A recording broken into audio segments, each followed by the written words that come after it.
So it's got to the point all the deer are only coming out of the night. This little spot of land, it's public land. A friend, a preacher, and a friend asked the other day if I wanted to come up with him on his private spot close to my home. So I think I'm going to do that. And because if I could get one more deer, I've got a doe and a buck left.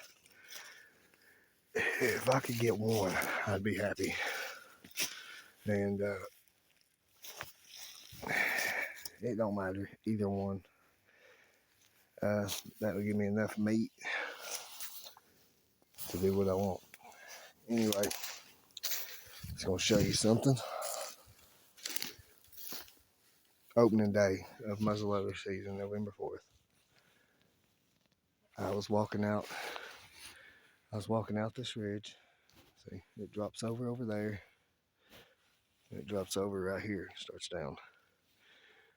I park, ways up yonder, walk up, walk down the ridge usually, and there's a little saddle right there, and it goes up to another little opening.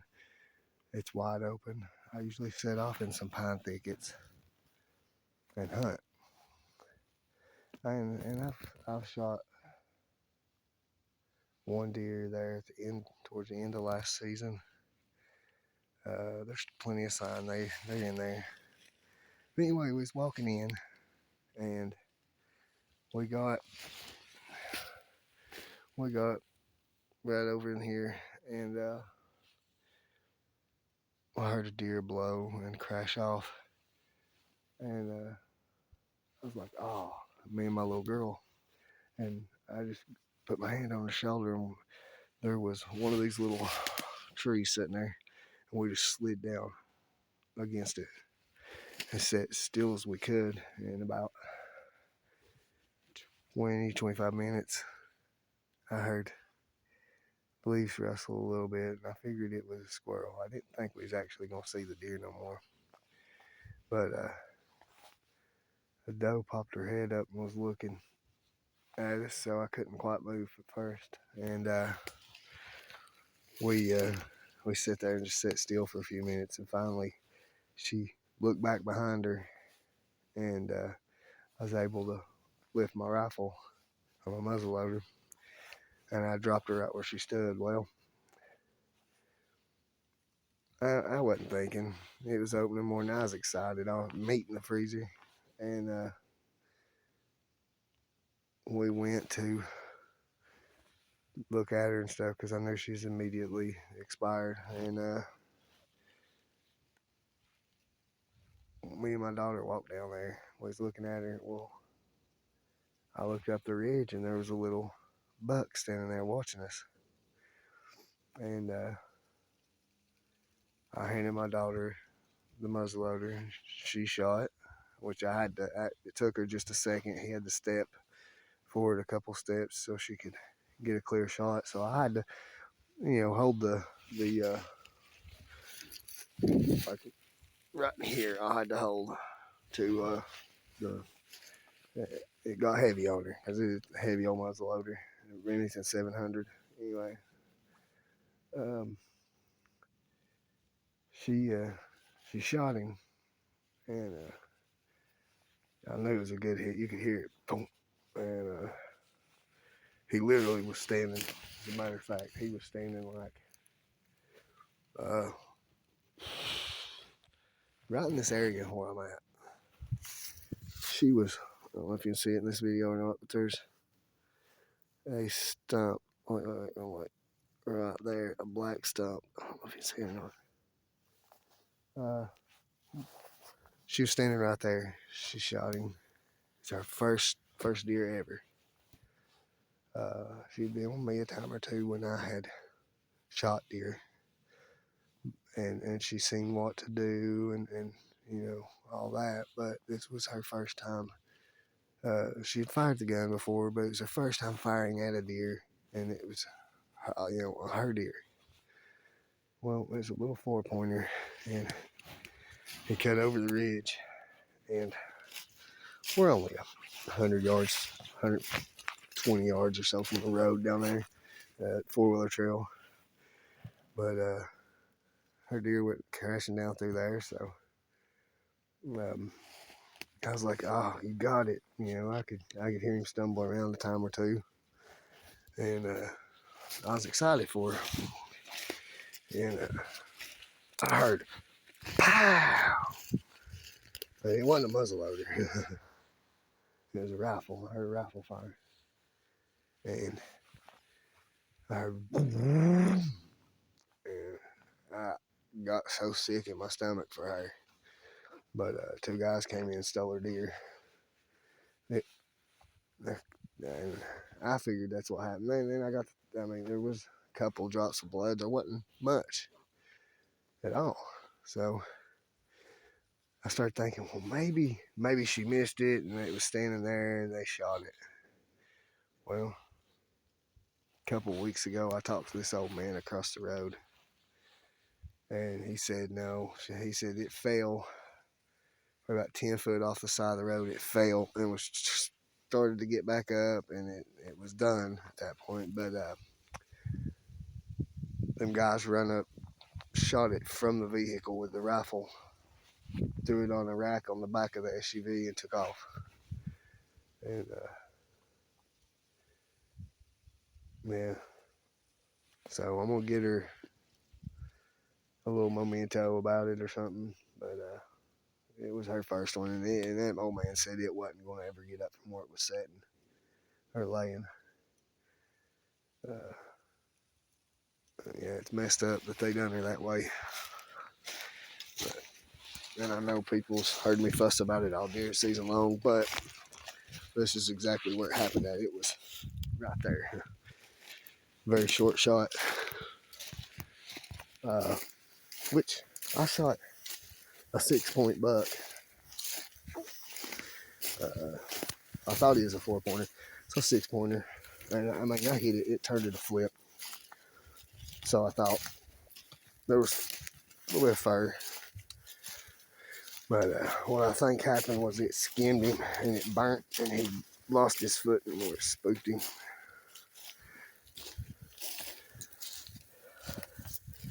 Because he's back on my buddy's camera and not dead.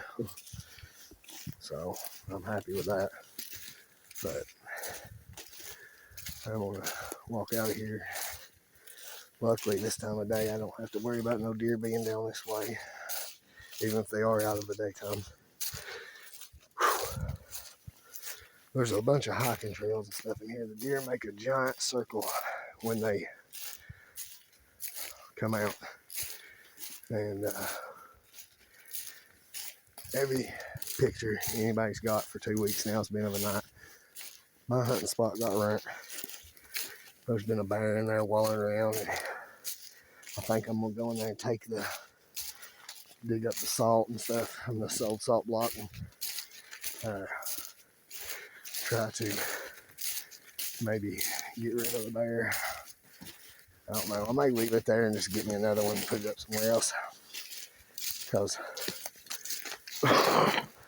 I really want to be able to hunt that bear next season. It's something I've never once in my life done. I've never been on a bear hunt. But I know where they den at. I know it's big enough to shoot. And I think it's a boar. But it's always been alone. Last season it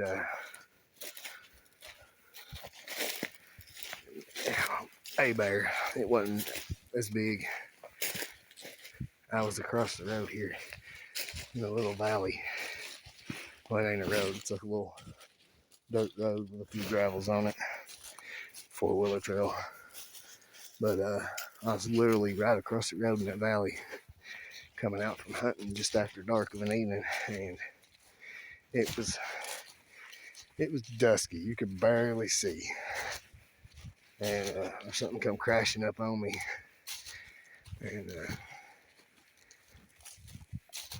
I thought, oh man, first thought in my head was it was a couple of coyotes, and I pulled my pistol and turned around, and I just seen something big and black, and I popped a couple rounds, and that particular night I had a 22 on me, and now I had my 9mm. Well, it stopped, and which I didn't hit it. I didn't. I realized it kind of clicked in my head right at the last minute, and I realized what it was. So I kind of shot beside it, and the next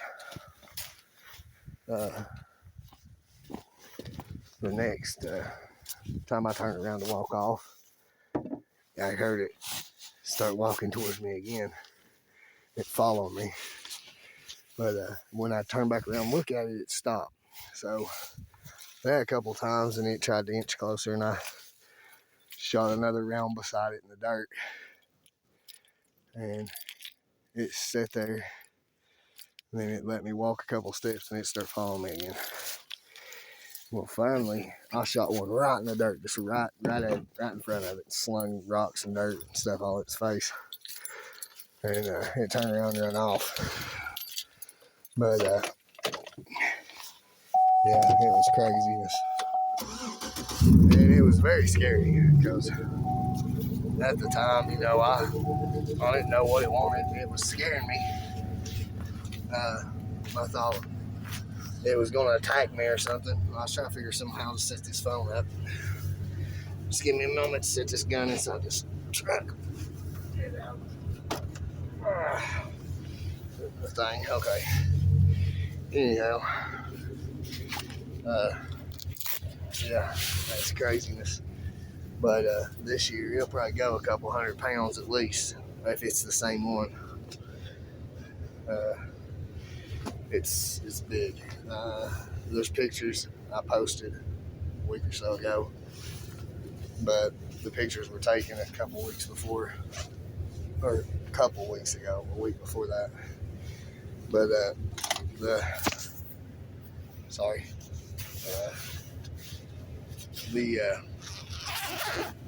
bear's pretty good size, so I'm gonna try that next season, because here we can only archery hunt bears. So I've got a really good bow. I just need to do some maintenance on it. I ain't been bow hunting since I was 18 years old, so 16 years. Life happened and I got out of hunting. I didn't get out, I just wasn't able to. In the winter times I was in Florida working, then everything else going on in my life, so I wasn't able to. But and then there was one season that I muzzleloader hunted and shot one deer in there, but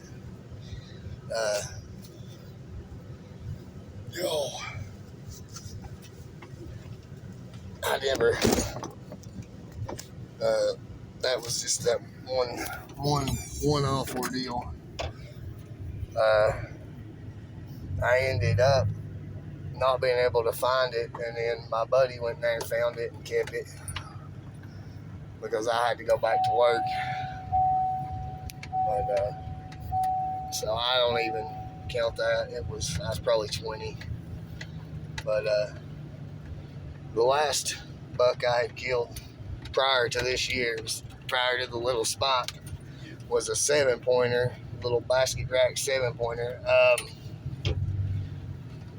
Back when I was 18 years old. And the season of 07. Oh crud, I put this thing in second gear somehow.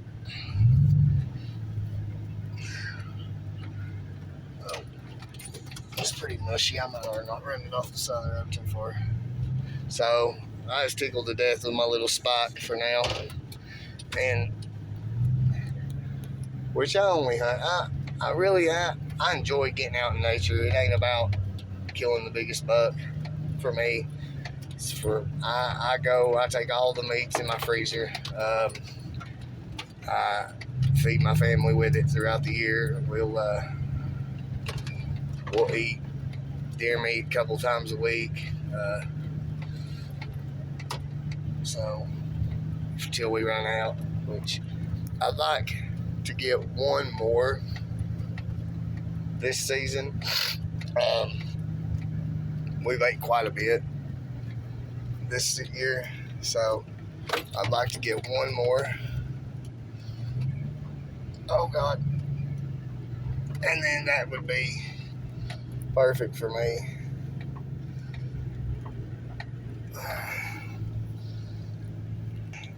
Sorry about that, I got stuck. But I would like to get one more deer for this season. The prison passed by. They've been up here training their dogs yesterday, and today they waited a little later to come do it for me. The guy is really nice yesterday that ran through where I was hunting at. He is a really, really good guy. He's a preacher. Reminds me a lot of my brother, so he's a really good person. But anyway, he felt really bad and stuff, and he kept apologizing to me. I was like, it's all right. I was setting a little later than what the deer come through that spot anyway. But anyway, back to the story.